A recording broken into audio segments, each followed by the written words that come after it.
Matt, you know what everybody loves? Good Ponzi scheme. Ponzi schemes are one of my favorite fucking things to read about. If I see a news story about a Ponzi scheme, I stop what I'm doing and I read everything about it because that's some shady shit, and it's apparently really easy to do for a short time. Yeah, I would say for a little bit. No, I found this one. This is one of the better ones I found recently. But this guy was a financial and real estate guru who told everybody that he could give them crazy returns, and at his highest, he was stealing $1 million a day in this Ponzi scheme. It was, yeah, this dude's name. This story is from MarketWatch.com. Todd Burkhalter claimed to empower entrepreneurs, but the SEC says he used $370 million in investor money to pay back clients, buy a yacht, a ranch, and private jet rides. Sounds like a really good dude. Right? Yeah. Todd Burkhalter. Burkhalter. Seems like a guy that would pull a Ponzi scheme. Oh, here's a SEC article on him. Yeah, keep going though. All right. So, MarketWatch says he promised huge returns. No, we already said that. So, his pitch for a real estate lending program was so convincing that regulators say he brought in as much as $1 million a day from investors hoping to strike it rich. Promising returns of 10% every 3 months, the Securities and Exchange Commission said Burkhalter and his program Drive Planning attracted $372 million from 2,000 investors across the U.S. and abroad in just 4 years. How are people that stupid? Right? That's one of the first questions I ask in a Ponzi scheme is how are you that fucking stupid to just like what it just takes a guy in a suit who shows Promises you a picture 40% returns. Yeah, and then just says, "Yeah, I'll do this." Let's see what hold on. Maybe it gets into it. Investigators say it was all a Ponzi scheme. Profits were being paid only out of money brought in from new investors. Much of it was also used to finance Burkhalter's lavish lifestyle, which he spent millions of dollars on a yacht, vacation homes, and private jets, according to a civil complaint filed by SEC in Atlanta. Drive Planning and Burkhalter gained their trust of everyday people and encouraged them to invest in this scheme by promising exorbitant returns, said Nakia Hackworth-Jones, director of Atlanta's SEC office. But the defendant's business was nothing more than a classic Ponzi scheme. In a statement, Burkhalter's lawyers said their client had been cooperating, but denied allegations contained in its complaint. Wonder if anybody's ever just said, "Yeah, you got me."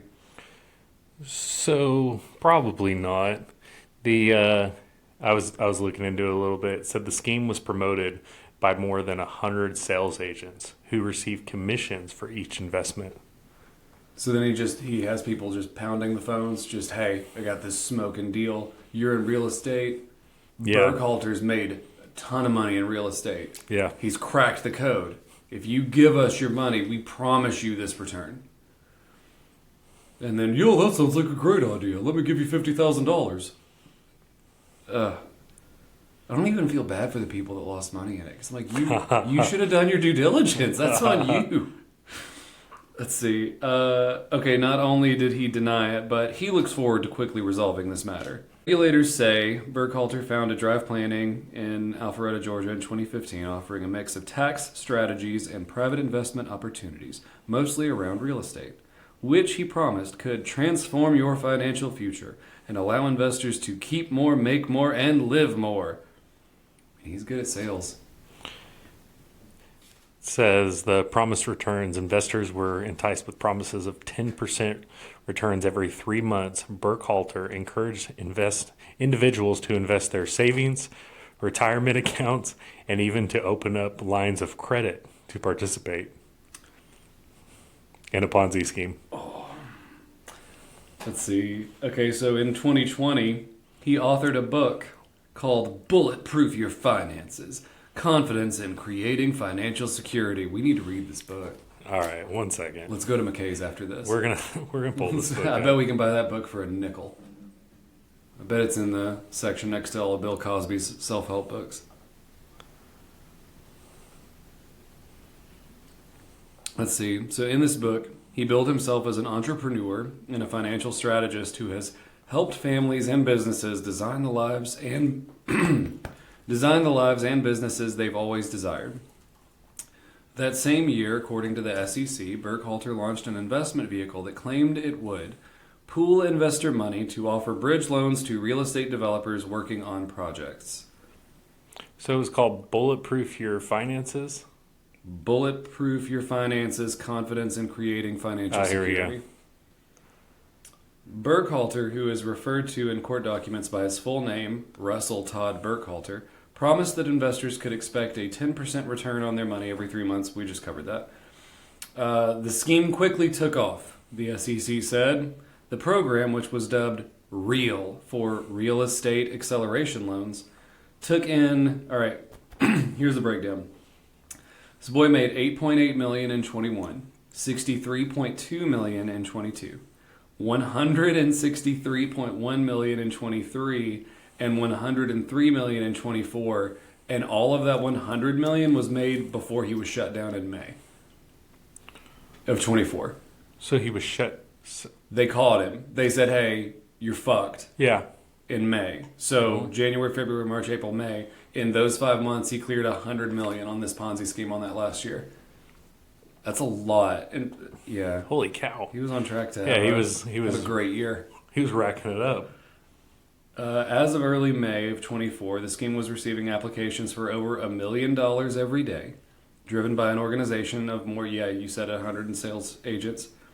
But according to the SEC complaint, the 52-year-old Burkhalter never actually used the money for any kind of lending. He simply used newly invested money to pay back earlier investors. The classic mechanism of a Ponzi scheme.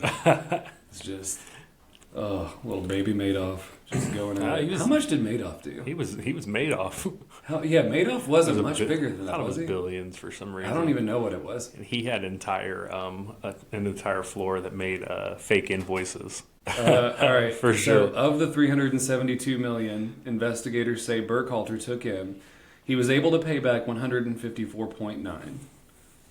Out of Okay. 154. 154 out of 372, so less than half.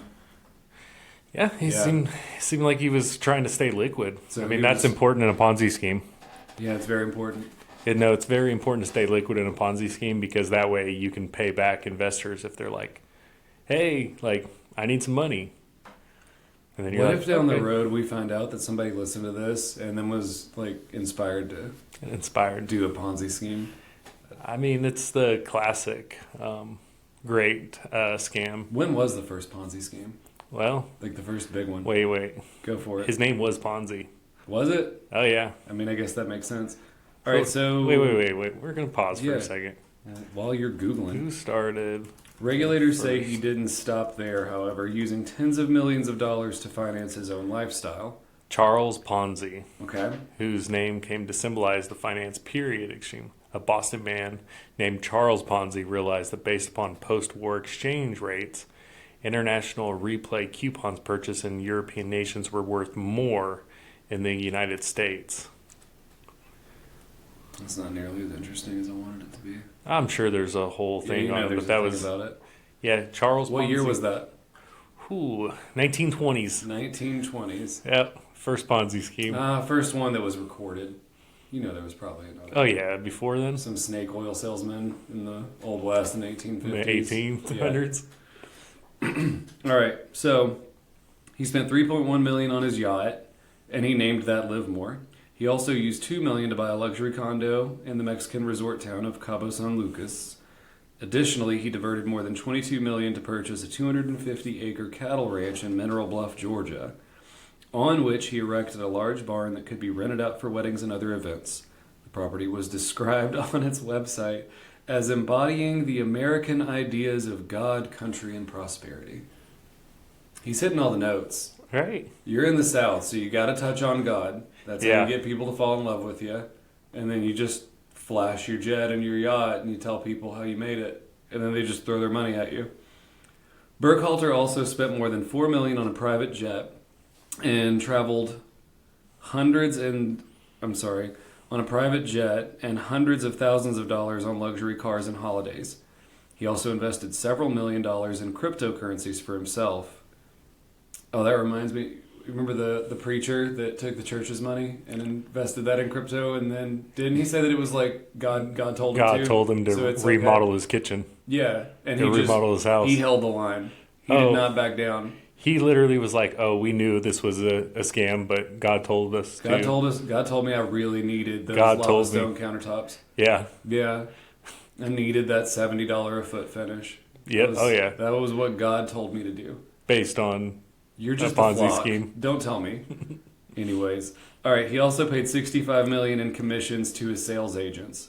I mean, at least he paid his workers. $65 million? $65 million to his sales agents across 4 years. 100 agents, $65 million. Those kids, I wonder if they got in any trouble. They had to be paid well. You think they got in any trouble? Oh. I was just doing what the boss man said. I didn't know it was wrong. Yeah. Yeah, that's... If they knew. If they knew, but again, if they're just sales... So he had to have some legitimacy, right? In order to make it work. I mean, did he invest partial of it? Because let's just say like a good Ponzi scheme, right, maintains liquidity. And then also, if you're generating enough of a profit through, let's say, interest, through legitimate business ventures, when it comes to pay, because the idea is that people are going to just continue to put their money in there. They're like, cool, we like it, we love it, right? Ponzi schemes only collapse when there's liquidity issues. It sounds like he didn't have that yet, so he got caught, I guess, before. But it comes down the line of like, oh, I don't have the money to pay you back. And then lawsuits start flying in. So we are actually at that point in the story of finding out what happened and how he got caught, hopefully. I haven't read it, so let's see. Let's dive in. So they first informed Burkhalter that he was under investigation in April of 24. By June, the agency had ordered Burkhalter to shut down Drive Planning and cease taking any more investments. He agreed, but a few weeks later paid out another round of commissions to his sales agents using ill-gotten money.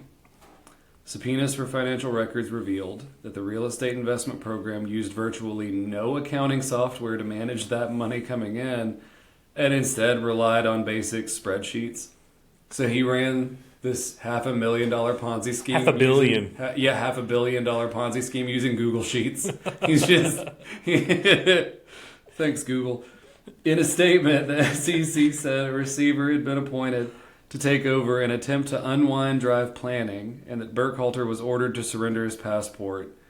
The SEC complaint named Burkhalter's ex-wife and several other companies and properties owned by Burkhalter as relief defendants, arguing that they had benefited from money misappropriated in the scheme that would need to be clawed back. Now, being that this just happened less than a year ago, we don't have a resolution. It's that new? It happened. He got busted in May of last year. That's when they said you're done. Too high. All right, real estate investors. PlutusLeads.com is a website that is built specifically for you to help you grow your business quicker. Now, you might be thinking that these leads are actually for you. That's not the case. If you are marketing for off-market properties, chances are you're going to come across a lot of people that want full market value for their houses. That's not something you can do. PlutusLeads.com connects you to real estate agents who are better suited for those leads. Head to the website, sign up in the top right corner, meet with the guys that run it. They'll show you how it works. After that, when you get a lead that wants full market, go to the website, upload it. It gets blasted out to a nationwide buyers list. They snatch them up. You get paid. Watch your marketing budget grow quickly with minimal effort. PlutusLeads.com. All right. So that Burkhalter one is going to be kind of hard to follow, but here's another one that I think is pretty cool. So this is, let's see, this is from the IRS website. So it's probably going to be really horribly dry and long and boring. But this dude's name was Alexander Avergoon, a lifelong San Diego real estate agent and businessman. He was sentenced in federal court to 64 months in prison for defrauding investors in several Ponzi real estate schemes. As part of his guilty plea, he also admitted to participating in multiple tax evasion and fraud schemes with Rabbi Goldstein, former director of Shabbat of Poway. So, numbers. Avergoon was ordered to pay $9.6 million in restitution to several victims. The court also ordered Avergoon to forfeit to the United States the amount of $5.2 million as proceeds of illegal conduct and property involved in the offense. And boring stuff. Man, it always cracks me up when they put in like quotes that are just really stupid descriptions of how horrible and atrocious and what a monster he is. And Yeah. It's always some attorney, and it's always worded so poorly. I'm like, you're an attorney, though. You talk for a living. Did he do prison time? 64 months. 64, yeah.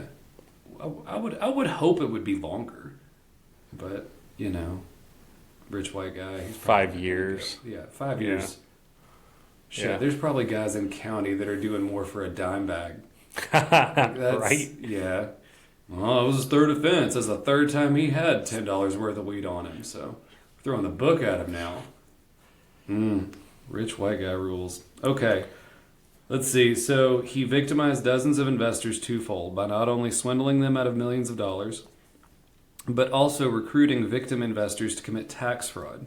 The defendant participated in complex financial schemes which defrauded private citizens out of millions of dollars. More stupid stuff.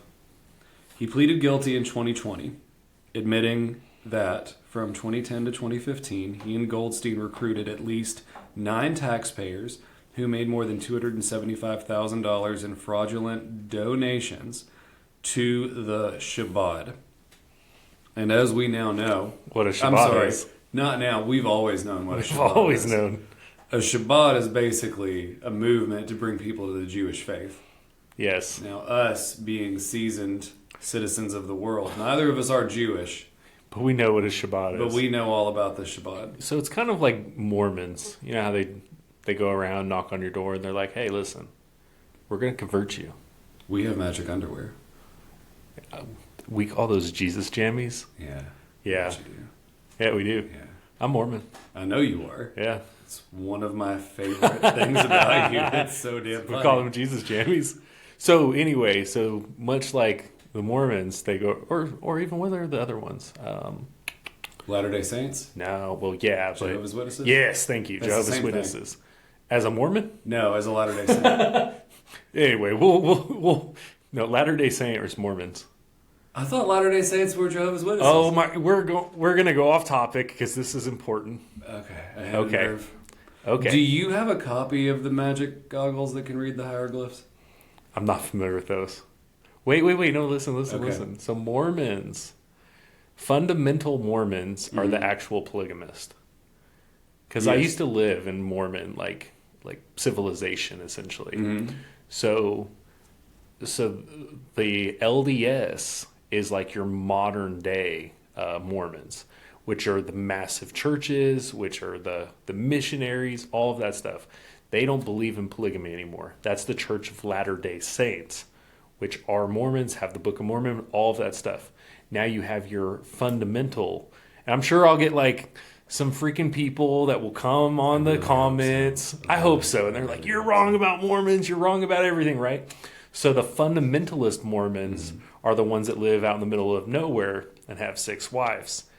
And the wives wear, they don't show, it's almost like hijabs, right? They're basically ankles, like don't show. They wear jeans under their dresses. They wear long sleeve shirts.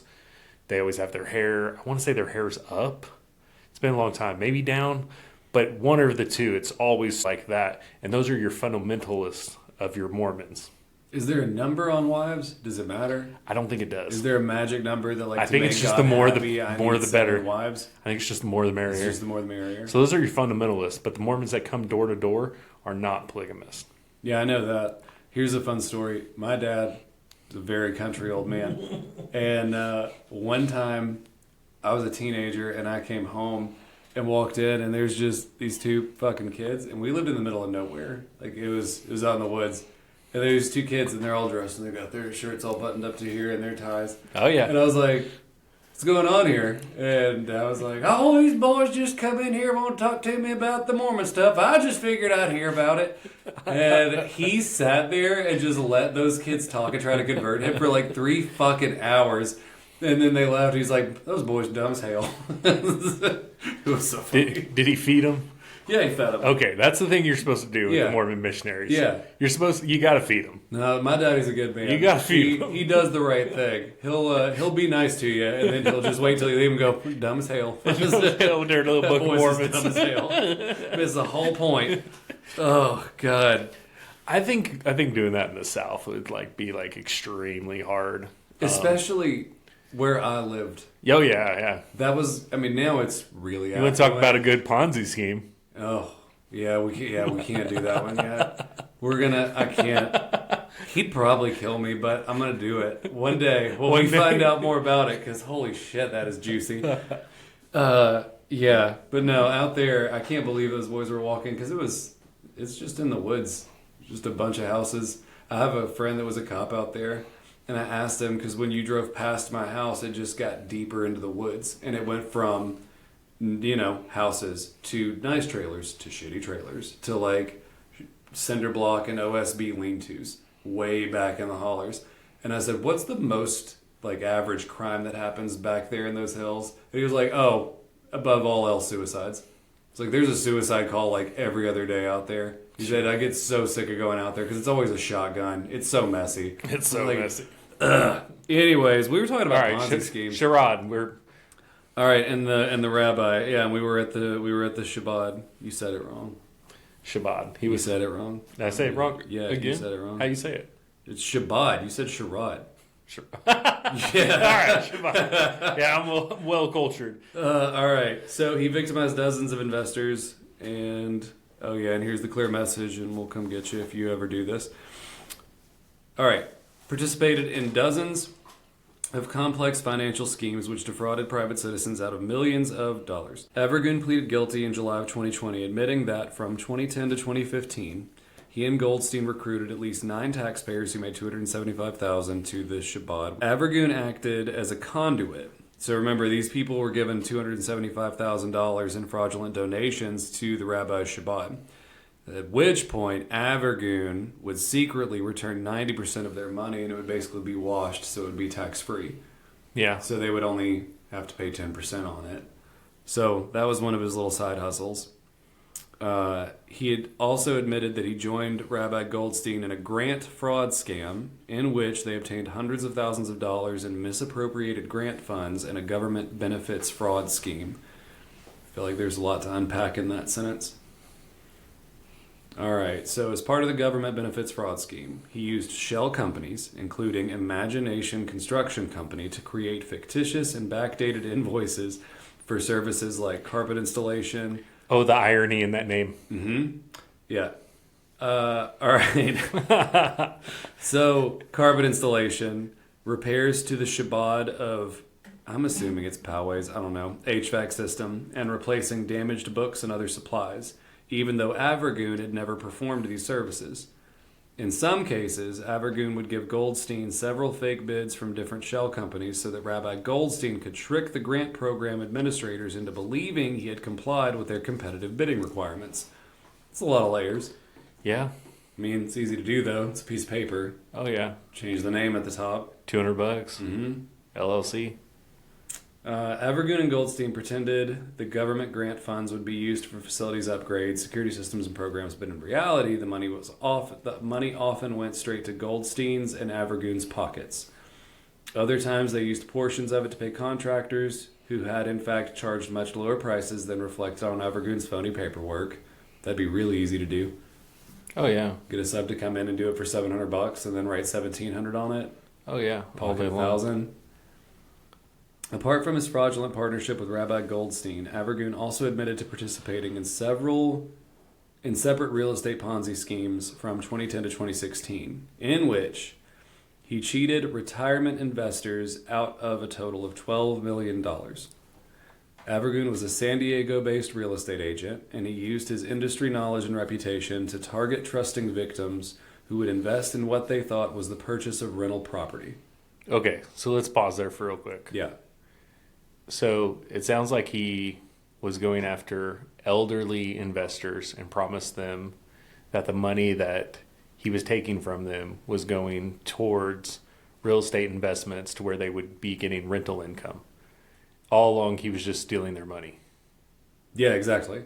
Just saying, hey, just talking to those old timers. I don't know what they do in San Diego, but here in Tennessee, they sit at Hardee's and eat a sausage biscuit. So Yeah. he'd go to that table and Yeah. be like, hey, all you guys who bought this town up 50 years ago, I'm still in the game. You want to keep making money? And then he would just take their money. So the only thing that I can think of that like, it's kind of like what they say is it's like if it's sounds too good to be true, it is. Mm-hmm. But I just wonder if it's like, is that the sell? Is the sell super easy in a Ponzi scheme because you're being like slightly believable, but it's enough that people are like, yes.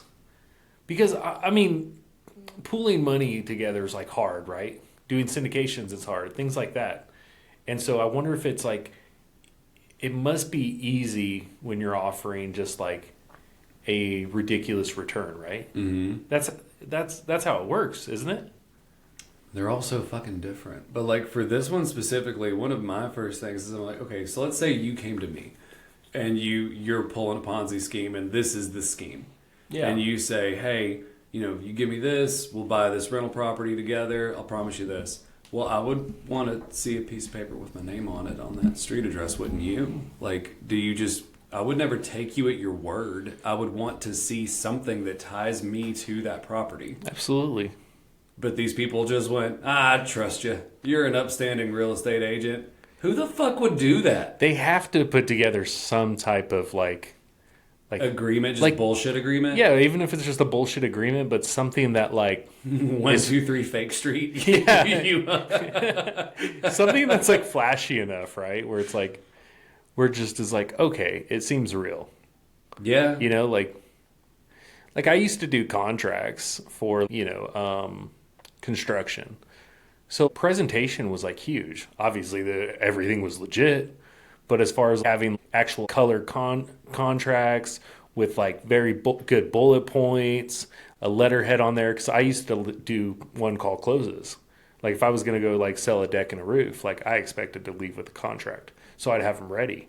And like presentation was key. So I wonder if that's like key in a good, except for Burkhart. He sucks at presentation.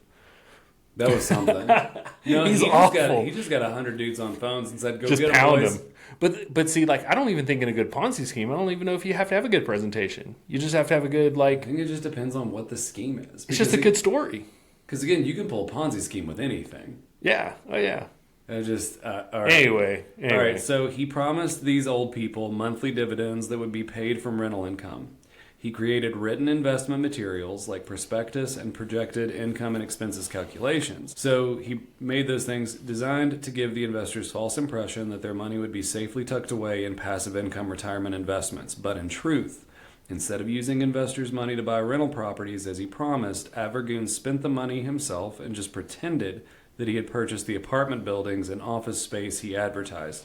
In true Ponzi fashion, for a time, Avergoon made the promised dividend payments, but rather than using rent income, he funded those payments using new investor money. Okay. What does a prospectus mean in real estate? A document used to raise capital that outlines the securities, rules, regulations, and the company's terms to investors. So yeah, it is about presentation. Okay. Yeah, they're basically saying, hey, here's what all you're of it. getting, here's how you're getting it, here's going to be your returns, here's your investment. But none of it's real.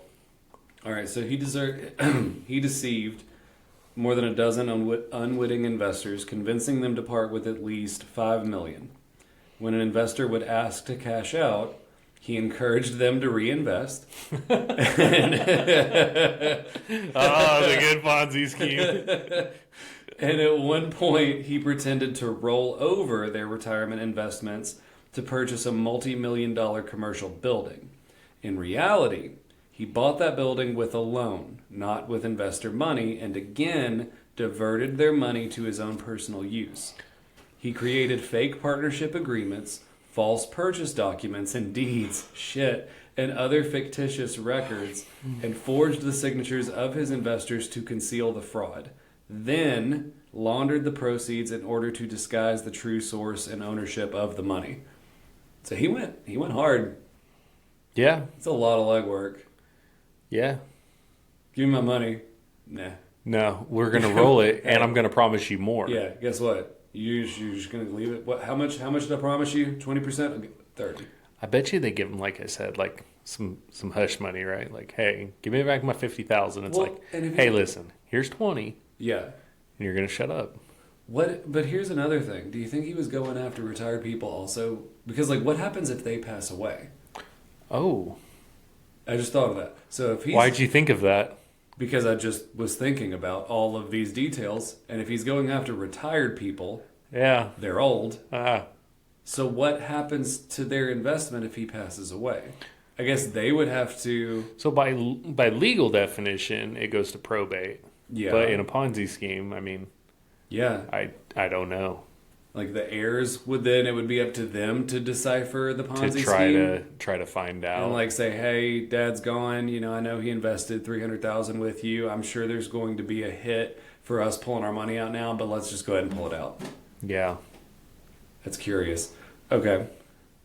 He did not stop there. He convinced investors to part with another $5 million or more by pretending to use their money to fund short-term, low-risk loans, supposedly secured by the borrower's high-end San Diego homes. But in reality, there were no borrowers. Avergoon used his own real estate connections to identify homes he could pose as collateral, and he simply doctored up fake loan agreements and forged the borrower's signatures. What a piece of shit this guy was. Oh my gosh. Who is this guy? What's his name? I don't want to lose my place. Okay, sorry. Avergoon is his last name. In San Diego. All right, so in some cases, the individuals he claimed were the borrowers did not even own the homes they were purportedly used as collateral. I already said all that. All right. He even created fake notary stamps. Oh my god. Shit. All right. Avergoon made fake loan agreements, deeds of trust, mortgage notes, and other official-looking documents. And he even created fake notary stamps and San Diego County Recorder's Office markings to make the paperwork appear legitimate. Once again, Avergoon used new investor money to make occasional payments to his victims to make it appear that the loans were performing, but in truth, he diverted the money to his own use, and the investments were worthless. Avergoon was indicted in August of 2019 and apprehended in Latvia. He was extradited to the United States in November of 2019 and has remained in custody since his extradition and initial appearance in federal court in San Diego. This motherfucker got 5 years in jail for all that. Everything he did, and he got 5 years. I'm pulling up county. I guarantee you somebody's doing more than 5 years for some stupid shit. I'm mad now. I gotta find this guy. I gotta see what this guy looks like. His name is Alexander Avergoon, San Diego real estate agent. Who is this guy? Oh, that's the rabbi. That's the rabbi. Yeah, that was the rabbi that helped him.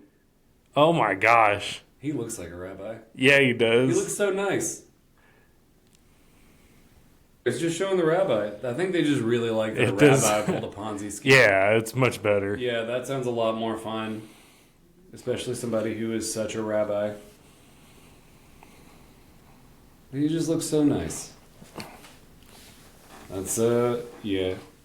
So I think that's honestly like, the big thing is that, as long as you like preach God in your Ponzi scheme, you have like a much higher success rate. Well, people trust it.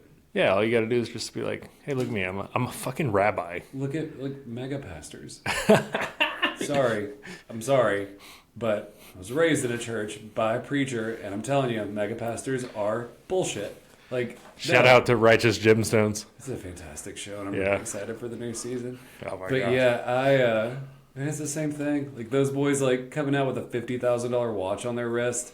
Oh yeah. Having like a $7 million house and then another $12 million in real estate holdings, because they go up there and play the show, and then say God's name, and then tell you to go buy merch in the merch booth out front before you leave. You would think that would be like a better, like, Ponzi scheme then. Well, yeah, it happens all the time. Yeah, not really. Like, that one just seems like a lot easier. I live right next to one. It's right over there. Right over there. It's right. We're 10 minutes away from one right now. Yeah. Oh, go home. Oh, yeah, go back home. Drive down Franklin Road. Just go from Nashville to Franklin. It's about $40 billion in real estate owned in the name of God. I'm sure they help so many poor folks. I'm sure they do. Right? They don't just keep that in house. No. Did you hear about that one? I mean, they made a thing on her on HBO. What the fuck was her name? It's a church on Franklin Road. It was she was a cult. The hell was her name? She had the hair.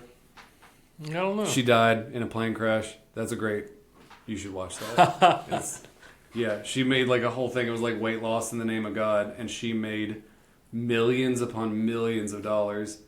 And their church, we like growing up, we would drive by and go, "Heard that's a cult," and then we'd keep driving, and then she died in a fiery plane crash, and Nice. people were celebrating on the shoreline. She crashed in Percy Priest Lake. Yeah. And there were people that found out and came with signs telling her to burn in hell. Gwen was her name, I nice. think.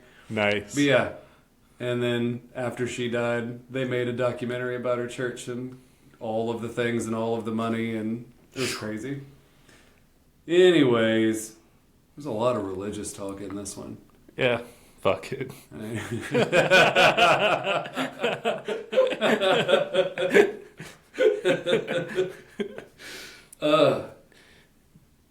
Good. Good. Well, thanks Plutus Leads for sponsoring us. Yeah. Yeah. If you are an agent, you should head to Plutus Leads and sign up and get some good leads. You should go get some good leads there. They're good. Amen. They're leads. Amen. All right. I'm signing off. See ya. You're a dumbass. I know. Stupid. That was dumb as hell. Stupid.